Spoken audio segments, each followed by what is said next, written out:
Let me introduce you to Robin Vincent, who you've probably seen from this morning's session. Hello. Who will be talking with A Guy Called Gerald. Hello. Hello. Hello. Hello.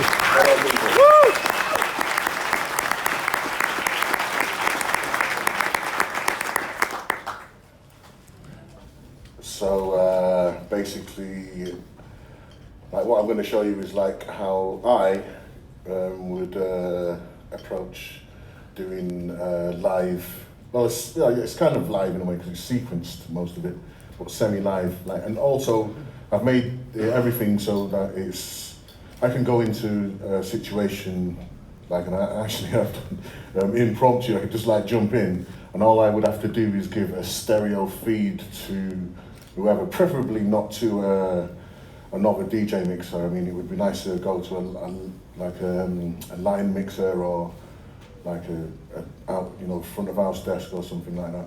But anyway, this is the setup I usually use because nowadays, I mean, most people turn up with a memory stick, and I think like spinning from one CDJ to another CDJ, they call that live. So I'd be confused as to hell out of me. And like in the late 80s and the early 90s, I used to turn up with like bags and bags full of drum machines and stuff like that. But like, you need like acres and acres of space for that kind of thing. And understanding people at airports that don't think that you're going to blow the airplane, drum machines. Anyway, so like what I'm using is Reason on one computer, sorry about that, and I'm using Reason on the other computer, and I've got them going into a Rain MP15 mixer via USB, so it's like all digital. And like on the Rain, you've got like this crossover at the top, which basically is like my favorite thing in the world because I can kind of tune the mixer to nearly any type of sound. I mean, like speaker system or whatever, like in some clubs, the speakers are set in one way, and obviously it's in another way, and like with this I can kind of mold it into the sound that I want more than with any other kind of mixer that I've used. I mean, like maybe there's another way of doing it. Thank you. I've actually gone from using like a big mixing desk. Sometimes I use a mixing desk, usually like a Midas or something like that. If I'm doing if it's a gig where they've actually said they want, well, I've got three types of gigs that I would do. One is just like supposedly like DJ type gig, and this is like the middle gig I do called live in session, which I use two laptops and sometimes varied like synths and stuff like that, and then I have another gig I'd call live in analog, where everything is totally analog, and I would probably use the Rain. I mean, for that I would use the Midas, and I would go in basically maybe mono or stereo depending on the drum machines or keyboards or whatever, and use things in an individual way. But you would need much more space. But this is like a scaled down version of that. So as I was saying, yeah, the mixers are actually now inside the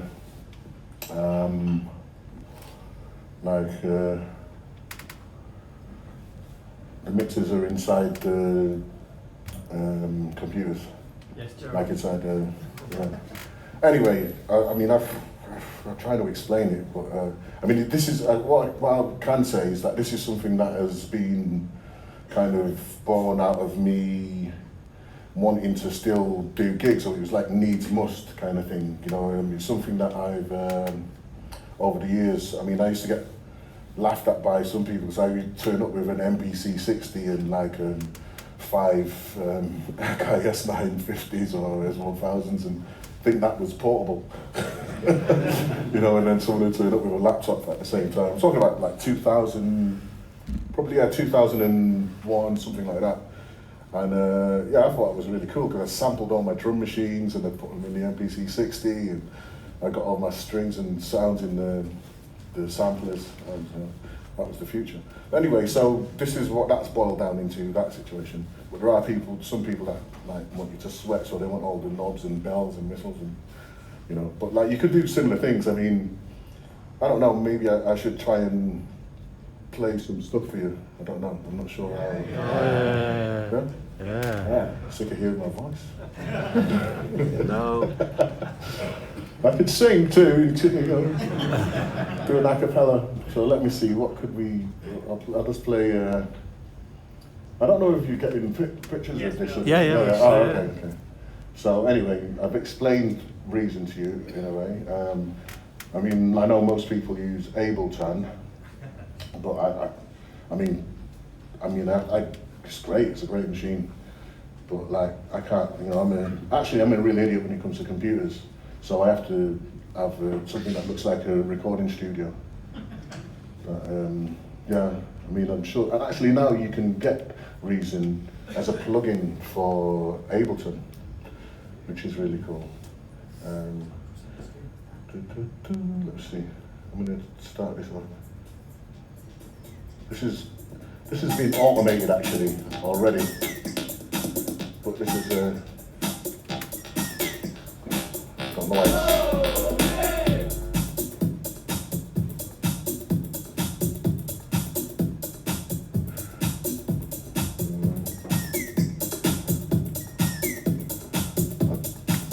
I'm turning down there. Can you hear that? All right. Well, basically, what I'm going to try and do is slowly turn the bass up so that it's not too. So I'm going to do that with a crossover on here.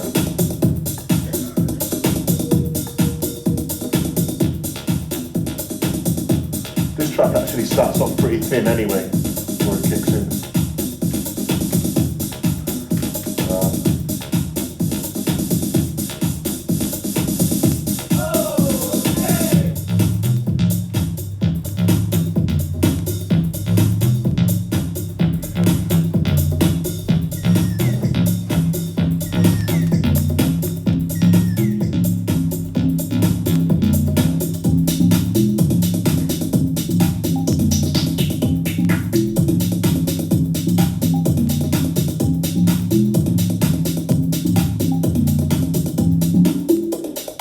I'm not sure if that's bassy or I can't hear what's going on out there. It's alright? It's all okay?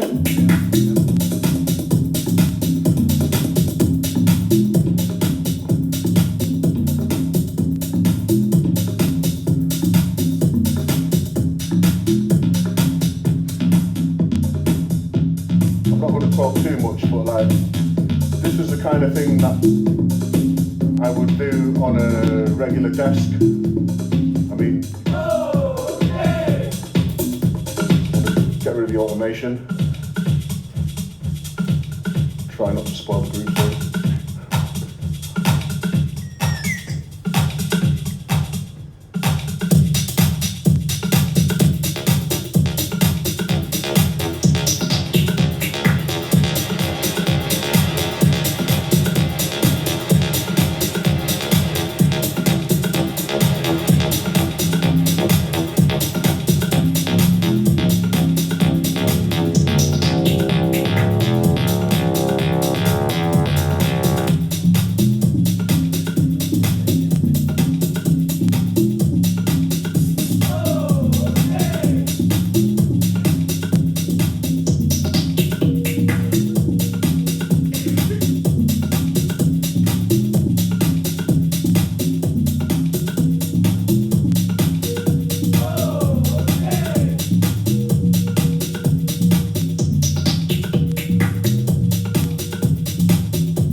If there's any questions, just signal to this fella and he will tell me to stop. Otherwise I'm just going to like jam away here and it doesn't really...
One of the things that I do with this system is there's very little thinking going on. Some people do ask me that. So everything is basically kind of like similar to how a DJ would probably do the beat matching thing. I've got it a little bit easier because all this stuff is pretty tight. So like all I do is I type in the BPM, and then I've got to get it on the mark, and then and it's in, you know what I mean? So it's kind of a little bit like dancing in a way, you know what I mean? But I tend not to try to sync things up because it's already mechanical. So you've got two instances of reason, right? I've got two regions going on. Totally separate. Totally separate. There's no syncing going on between them at all. It's all like so. Because the rain box has got two USB engines, hasn't it? It can run two computers because it has two USB inputs. You've got like two engines going through. Yeah, basically through the central thing. This mixer has two sound cards built into it, like USB sound cards, and a really beautiful, almost analog kind of filter. This is a totally digital mixer, by the way, and like everything that I'm doing is totally digital. Has been since the 80s. What percentage of stuff is streams and what percentage is live? Sorry? How much of it is streams that you've got on Reason and how much of it is live? Streams. Yeah, like, so have you got, Stuff. It's sequenced, yeah. There's so it's sequenced. it's sequenced, yeah. It's sequenced. Audio files then? No. Right. No, I mean, like the thing about audio files, I don't know. If you move them around, I'm not sure. I'm really old-fashioned, but like if you move them around in time, won't they start to distort and stuff? Yeah. Like, I know like people that have used Ableton. Actually, I don't know what artist it is, but I've seen an artist once, and they, most of them they do like 1 hour gigs. Yeah. So they've got like this 1 hour sound file like this, and like you're playing like just after them, and I'm like, oh, I'm not ready yet, Can you play a bit more, please? I've just got to go to the toilet. But if you stretch some of them files, especially the lower frequencies, start to kind of get this like weird kind of rumbly, crusty thing that happens, and so I basically I learned from this little kid in a studio. His name was Lee Monteverdi. He was a guy that helped me to do Voodoo Ray. Actually, we did it in this studio called Moonraker in Manchester. And he's I think he was a Pet Shop Boys fan, and he was into like cleaning fucking everything. You know what I mean? Like we had 16 channels like to record with, and he had like a separate channel for every single thing. Like sort of hi-hats and everything. And he would gate the hi-hats and basically make sure everything was really clean before we would record all that down on the tape before we started to treat anything or EQ or anything. So everything, the first thing was getting everything on tape, but as clean as possible. And then after we got it on tape as clean as possible, then we could start to treat it. Because like, if you imagine if there was a little hiss or a nip or something at the end of a hi-hat or a snare, that would be like amplified during a mix in the process of trying to, you know, add reverb or whatever you do to it. So like basically the first process was to get everything as clean as possible. So I've kind of taken that kind of as my kind of gospel, like try and keep everything as separate as possible. Some things I can't keep, you know, like break beats and stuff like that. But even though I still try and keep it like in reason. There's this program. It's called. It's not Redrum. It's I'm selling reason to people, you know. Dr. Rex. But it's just, I mean, I use this all the time. It comes with me on the aeroplane, it comes with me everywhere, and like, you know, it's called Dr. Rex or Dr. Octorex, right? And like basically, like in the early days, this company, Propellerheads, that they had this other program called Recycle, and that used to work really well with what's it called, Akai. You know, you could throw stuff across. You know what I mean? And like, so this was like, you know, as well as like the time stretching, you had this thing, so it would key group stuff for you basically, so you could just like have these things in separate kind of places and do, or, you know, so I was bang into that, you know, like, because I mean before that I was doing the key grouping stuff, but like this program was doing a lot of stuff for you, so that's how I discovered like these people, and I wasn't using a computer for anything else but doing that at first, and also I bought like a Soundtracks Quartz desk, and like it had a thing so I could sync my desk with the MPC 60. So I would like basically try, that was in the early days me locking stuff together. This is, for me, this is an expansion of that. Anyway, I'm not sure if that's working properly. Anyway, so I'm gonna play some more kind of music, because it's what I'm here to do.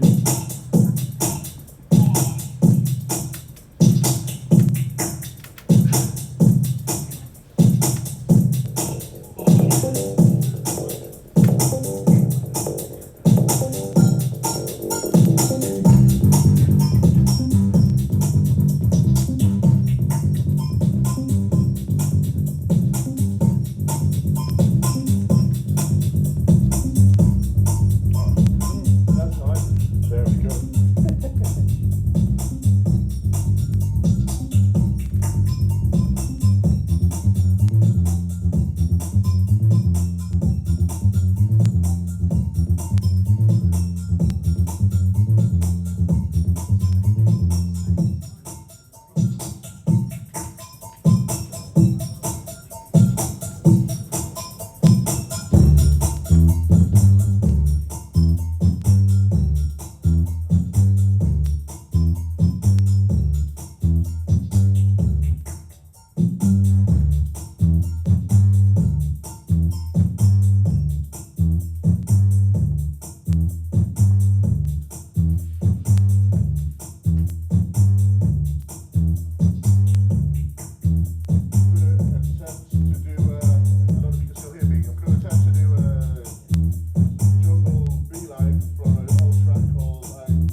similar to this, but using a Motu sound card, and like basically I can basically go out, basically a Motu sound card on one side, Motu on the other side, and we separate out into like a mixer, like a Like the side training, right?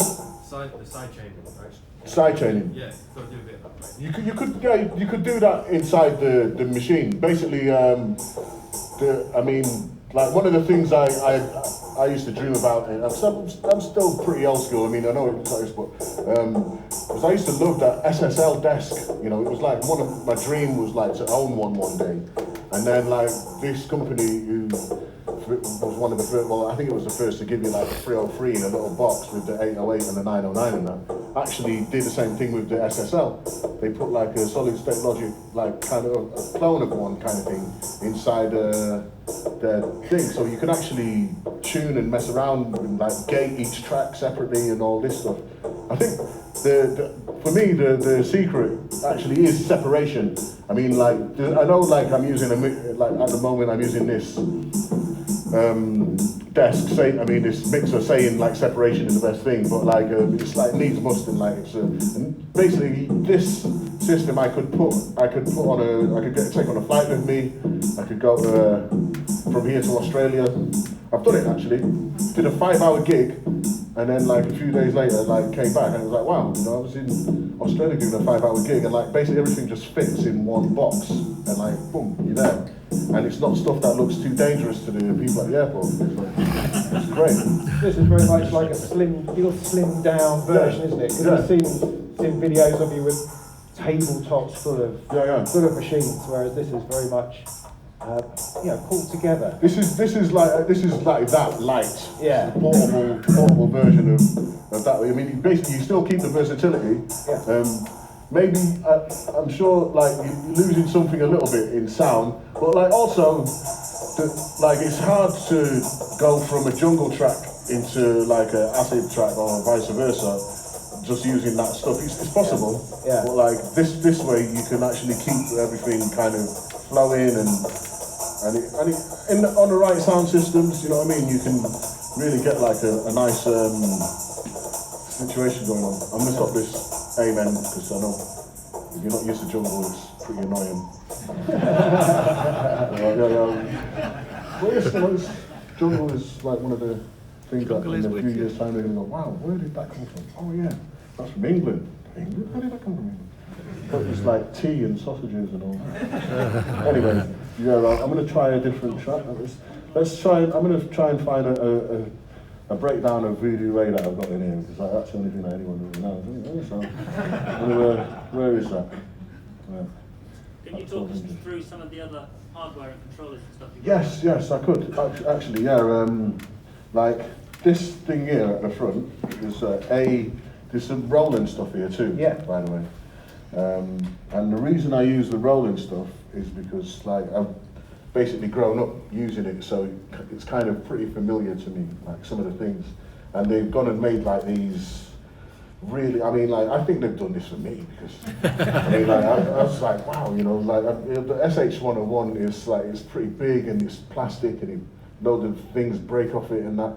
And then so they made like, actually they made this what's it called, SH01 thing, and it's you know, it fits in your pocket nearly, you know what I mean? It's like everything's biscuit size, like really, it's totally, you know, and yeah, there's a lot of people who actually, you know, they kind of like, I know it's like analog and the right, but I'm not like a hi-fiist or whatever, you know what I mean? I'm a bloke who like, he's got his tracksuit on, he's got his like, you know, like since I was like 16, 17, I've had like 2 shopping bags full of like machines, so I know how much they weigh. Like walking around with them, like to, you know, from one studio to another, like this in the rain.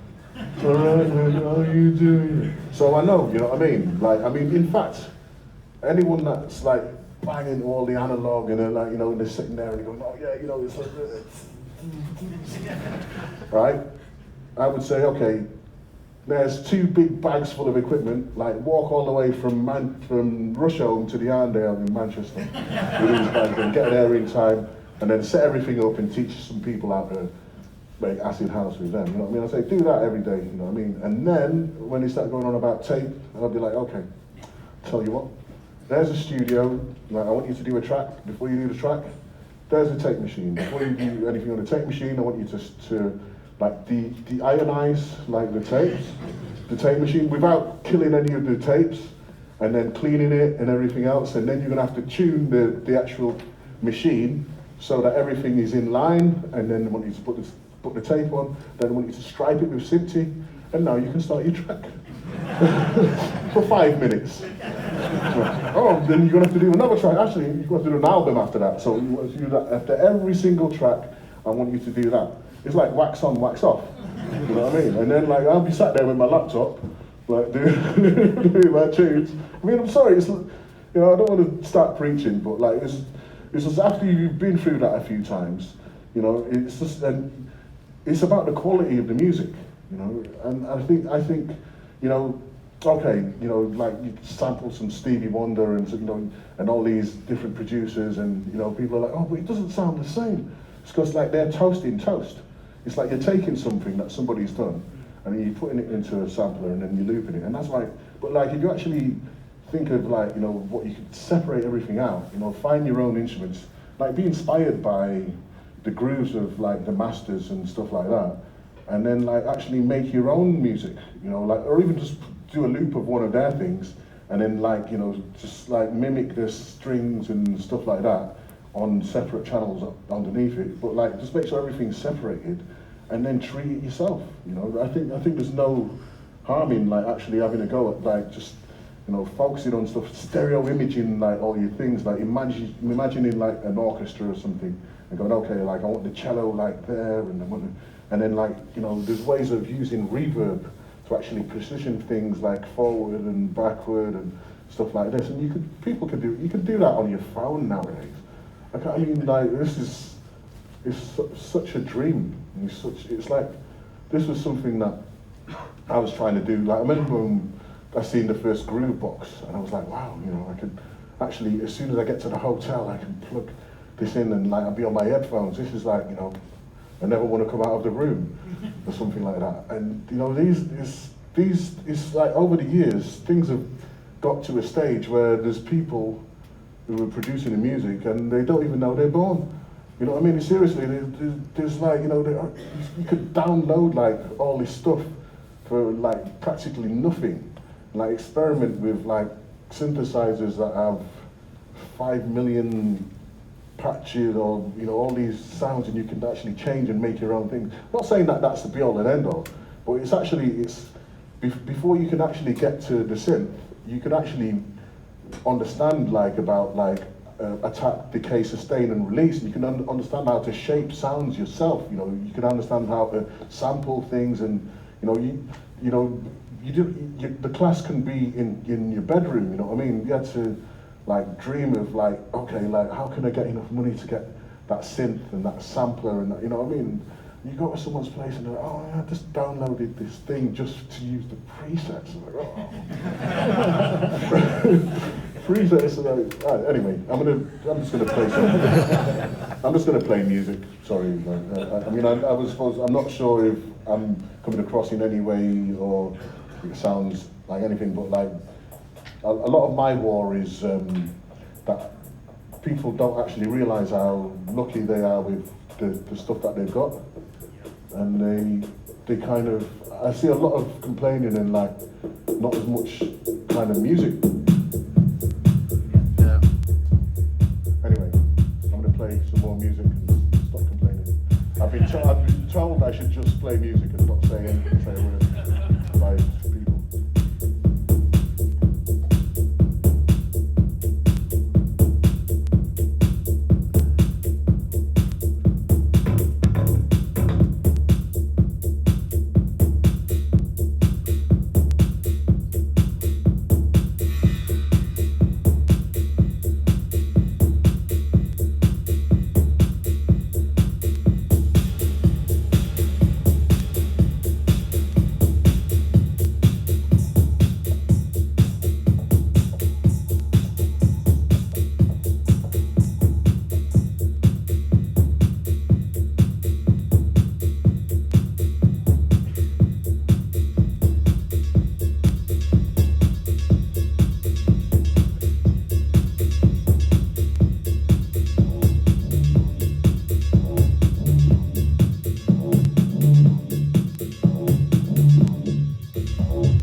I thought I could hear something. Thank you. It's a little bit impromptu and all over the place, but thank you very much. It's so kind, thanks. Yeah. So was that just a jam, or did you have That's a plan? just jamming, yeah, that's just actually jamming. I mean, like, basically, you can think of having loads of little bits that you can jigsaw together in different ways. Yeah. I mean, were the Reason project related? Because you had one going and then you were loading up something else. Totally unrelated. I mean, basically, I have projects, like millions and millions of different projects that I'll just be on a doodles in a way. I mean, like I'm on a flight or on a train or somewhere, and like I just basically just get the computer out, put the headphones in, or I'll be at the studio and I'll work on a piece, or so there's all sorts, and then I'll just copy them across to another one. Sometimes it's different versions of things that are going on, and I'll just there's different skills. It was really interesting because you set up another project, then you put in the BPM, as you said before, because your sync is kind of manually, because you say they're machines. So I thought that was a really interesting comment, because they're already going to run in time. Yeah. And all you have to do is trigger them at the right time. Definitely. And then it seemed to become just about these machines, and then it went back out again. Yeah, you can basically go anywhere you want, and I've actually missed out. Sometimes I have an iPad too. That I had. So, and I didn't have time or anything, but like I mean, I used to in the old days I would use like a sampler, like a S950 or 100 or S1000, something like that. And like basically because you can't take these big chunky things with you anywhere.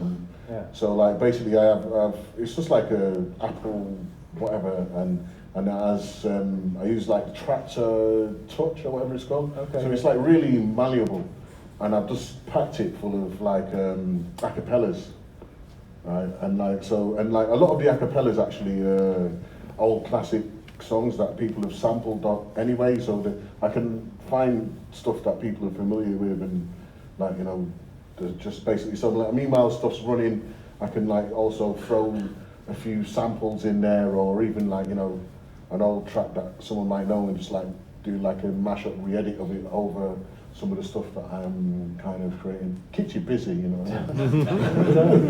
How much time do we have? Do we have any time? Yeah, another 10, I'll take some questions. Yeah, any questions? I was just wondering about how many iterations you've had with this system, and what kind of changes over time that you've put into it. Like when you started off, did you find it kind of slightly awkward to do certain things, and now you've resolved them, or are there still a few things you think need to work on that? It's always in development. It's as with like everything is morphing into, and I'm basically using the technology that's available for my kind of my little world of how I do it, and try to keep it so it's not too. I mean, like usually my rider, when they say technical rider, I ask for a table. Table, okay, what's that? And I'm telling you, like maybe it's too simple, because it is really hard to get a table for a gig that has not got any DJ equipment on it already, And like, you turn up and there's 2 CDJs and 2 like SL1200s and a mixer, and you're like, well, oh no, but the DJ's coming on after you. Right, so where am I going to put my stuff? So, like, basically, this is morphed out of, like, me, like having this dream of having a separate table where I can put the equipment. And, like, this is, so, like, this basically, it works in that way. And there are things that are going to change, I'm sure. But, like, from now, I mean, like, how it works, everything so far has kind of fit into place, you know, like I've used like sync boxes and stuff like that. In fact, I've got a few, like, you know, like the rolling sync box, and I've got another thing that I got in Berlin, which has like manual different clocks. You can change different things, and there is some modular things that actually I was looking at that are pretty small, that, you know, you could power them without the, you know, the power thing that you have in the modular thing. I'll do that. One of the really important things is like triggers. Like in the old days, I used to use two SH101s connected up to a TR-808 drum machine, and like I would use the trigger outs on the back. You know, there's a hand clap, cowbell, and an AC trigger, I think, on the back. So like I used to connect two SH101s up to the 808, which is great, because then, like, you know, I mean, I could show you on here actually the process that I used to use for writing then, where I would actually basically just use, let me see if I can get this. Let me stop this. What's going? Okay, that's going. Right. So let me just get a sound on this. I keep on wanting to call it an SH101, but I know it's called an SH01. But, Oh, nobody's going to mind. no, okay, cool. As long as no one's confused, then.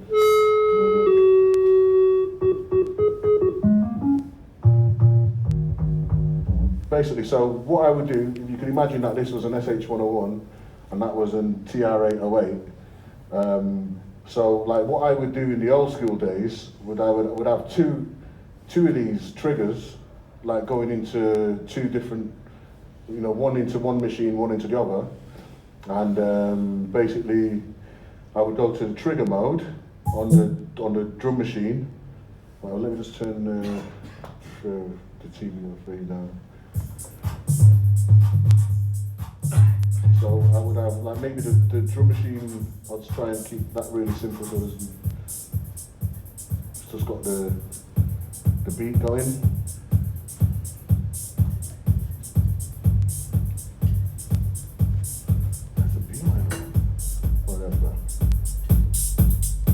So that's going, yeah. I'll turn this down a little.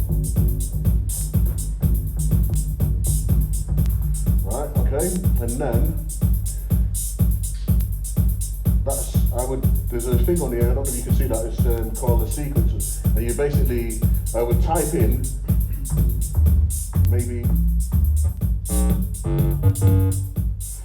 10 different, or let's just keep it to 8, right? Do 9.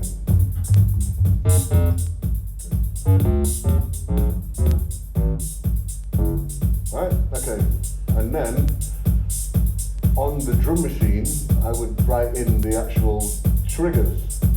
So this is acting as CV in a way, and that's acting as gate. I don't know if that makes any sense to you. I mean, like, before I even knew about MIDI, I found out there was this thing called CV and gate.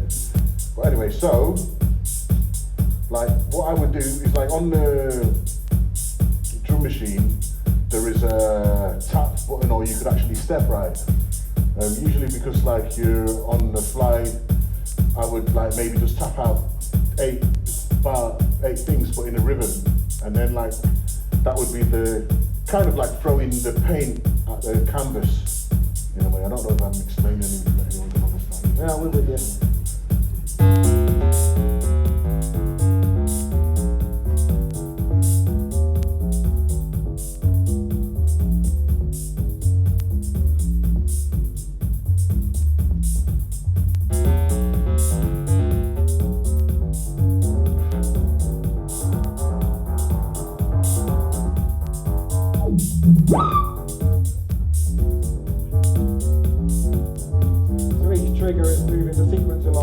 BPM, yeah? Yeah, basically, it should be, what I'll do, I'm going to add in a hand clap. So we know we've got that, so we're on the groove. Take the slide off.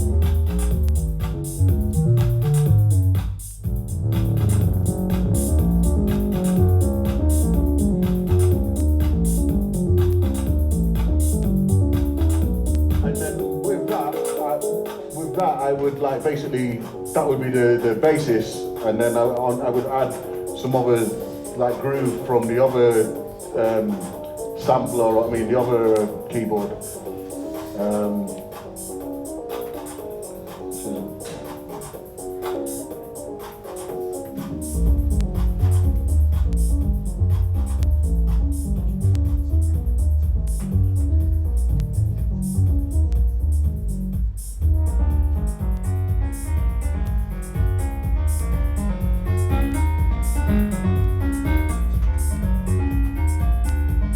Right, I think that successfully answers the question, eh? Anyway, Should we squeeze another one in if we've got the Yeah. opportunity? Do you want passing the mic around? Yeah, is there anything else? I was just going to ask you something actually. Back when you were with 808 State, you also used the MC202 as well? Sorry, say that again? When you were with 808 States, did you use the MC202 rather than 202? Sorry. Say it into the microphone. Sorry. That's all right. When you were with 808 States, Yeah. did you also use the Roland 202? 202, the MC 202. I think it was used in the studio.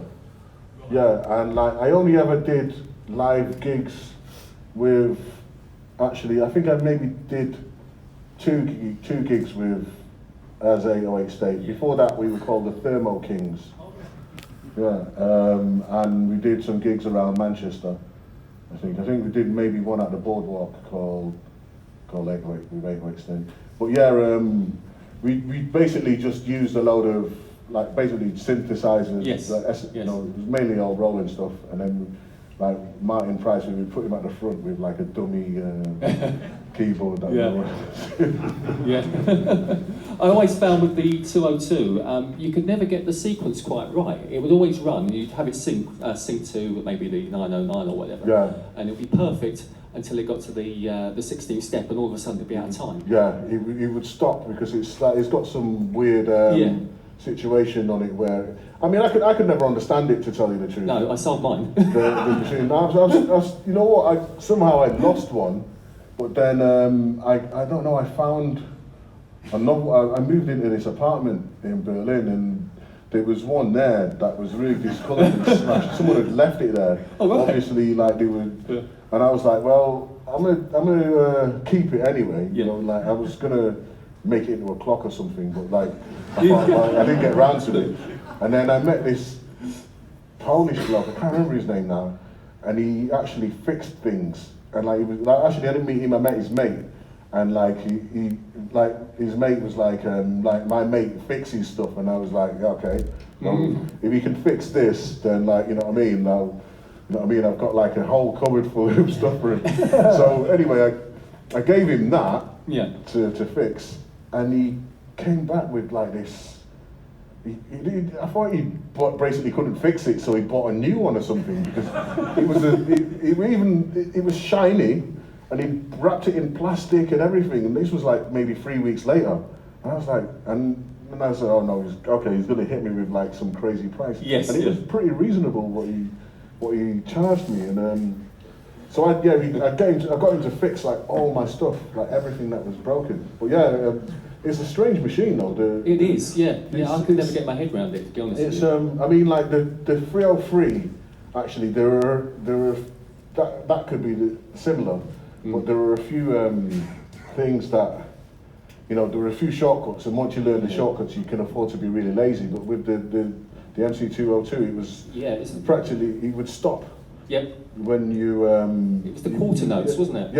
You get to a certain stage and it will stop. So yeah, I mean, you know, one of the things that I would do is because I like the sound, because it's pretty much a SH101 type sound. Yeah. So I would basically just like plug a CV and a gate cable into it, like Run use it that way, use yeah. it from the 303. Much or easier, something. yeah. So it's nicer that way and all, because you can do Definitely, things. yeah. And like when you do that, you can actually hear things in machines like you wouldn't usually hear. It brings out a different character, you know, because like plugging the 303 into the SH101, like CV and gate, you get these really nice kind of slides and bends that you could never do on the sequencer. Yeah. So like that's always a really nice thing to do. I mean, I'm sure like people nowadays with the modular stuff, they get that all the time, but that was always a real thrill for me, like the plugging like drum machines and stuff into things that they couldn't. And that is one of the things about Reason again. Of course. Thanks very much. Cheers. It has this CV and gate thing. I mean, I hope they don't, because I know they sold the company, I think, or something, and it's just, I know it's ended up as a plugin in somebody else's thing now, but like CV and gate is amazing, because like with MIDI, it's just like a one pop kind of, you know, but with CV and gate, you can actually, you know, you can take the CV from one thing and the gate from another thing, and you've got a totally different groove. You know, like, I mean, like, how, you know, how is that? That is absolutely amazing. Imagine how many tracks and things that have just come from this experimenting with, you know, throwing things around. I mean, like, that's basically, I mean, everything's like that anyway, isn't it? Serendipities, and, you know, and I think if you make as many possibilities available as possible, right, before you start doing your show or your gig, and you want to just like jam, then like that's where the magic comes from. You know what I mean? I usually need about 3 or 4 hours before the magic starts happening. Seriously, like, I mean, like, they try to stop me. I'm like, oh, I'm just starting. So, but, I mean, actually, that's why I ended up in Australia playing like this 5-hour gig. Actually, the flight was longer, but like, and I literally had got there. I just got on, and like they actually had the mix already, which was really cool. And I started, but and it was actually a dream, because like I'd said to someone, and they'd done it. It was like I wanted like a donut shaped kind of table thing with like all the equipment like this. So you weren't just asking for a table, you're asking for a donut. Yeah, and they did it. It was a dream, and like I got the donut-shaped table, and like, you know, everything was around me, and I could just like, you know, okay, that's there. I know where everything is, and you know, anyway, you could just like go around forever, you know. And there's actually you get into a kind of like a trance where you can like you start off like, okay, so you can start off Bosch on this machine, and then like, you know, you kind of get like a groove going on there, and it's like, okay, there's something that I need, something missing, and okay, yeah, that's over here, isn't it? And then you go, okay, I've got to work my way over there. You can't just turn around and turn. So you kind of get into a beat, and you go, okay, so I'm going to start on this machine, but like, just keep it really sparse. And then before you've got to do everything, you know, you could do it in counts. So that way you never lose a beat, you know what I mean? You don't have to stop anything or think, you can think about it, but like, maybe if you're thinking like, maybe 2 bars, no, like maybe keep it simple, like 4 bars ahead, or 8 bars ahead kind of thing. Then you can start here, and then you can work your way around with a groove, and then by the time you get around here, you know what I mean, it's still, everything's still kind of in groove, and then you can work your way back round to and you can just carry on forever, and you'll be in a trance just going round and round and round. Just like trying to stay a couple of bars ahead. It's beautiful. It's like, you know, maybe the people are enjoying it, like, you know, out in the thing, but you'll be totally in a trance, because you'll just be going around, like, and like you're making stuff up, and like you're finding other stuff that will fit in with it. You know what I mean? It's a lot different. Like with DJs, it's like they know the track, or you know, and they find this groove and then they spin it in or whatever. But with this, you're making the groove as you're going along. There's nothing as magic as that, you know. It's like, I mean, I can you imagine what are they called? Living Dead. What are they called? The Living Dead. That group, you know, they used to like just play like jam and like live. The Grateful Dead. That was them. Yeah. Sorry, I'm a little bit later than that. But like, yeah, they kind of they made this kind of continuous jams, and like, you know, they all knew how to work with each other and, you know, work in sync. And I think that, you know, like that's if you've got an audience, that's the most beautiful thing. You can, you know, do that. I mean, like if everyone knows what's coming. I mean, it's good sometimes, you know what I mean. But like everyone knows what's coming, then it's like, you know, oh God, here we go. We've got this. Oh yeah, and like, you know, and yeah, it's great for a while, but you know, after a while you kind of get like, oh God, yeah, here we go again, that track, and it becomes more like work. I've seen people, and you know, they're there with their Ableton, and like they've got their 1 hour kind of like stereo file, and like, you know, they kind of like on the keyboard or the mixer, and they go, yeah, it is, like, let's take the EQ out, and then they put it back in again. Like, and like, you know, it's like, and it's crazy. You know, we need more than that now. I mean, like we've advanced. We've gone through the like 90s, you know, worshipping like this kind of thing, and like we've kind of got to the stage where, you know, we've got all the buttons and the stuff and whatever. And then, like, you know, I think, you know, now it's time to invent some new dances. So I think it should be on the audience or the people to get back in the groove. Because in the 70s and the 80s, it was all about the dancing, man. I mean, like, dance music was all about, you know, the groove. I mean, like, for me, that's the main inspiration. I mean, like, it's actually, if you know, I'm sure it was like an ancient thing where they would have a fire, and there would be a bloke with a drum, and he's drumming, and like there's a dancer, and the dancer's feeding off the drummer, and the drummer's feeding off, you know, and then they create this kind of cycle, you know what I mean? I'm sure, but like, you know, just like kind of hands in the air kind of thing, I don't know, I think we need to have a, well, let's try that now. Like, get rid of so I'm going to play a little bit more music, I guess, I don't know, I mean, well, I think we're up against the time, unfortunately. Okay. But that's been totally inspirational. It's been totally awesome hearing you talk, man. Thank you very much. Brilliant. Thank you. So, A Guy Called Gerald.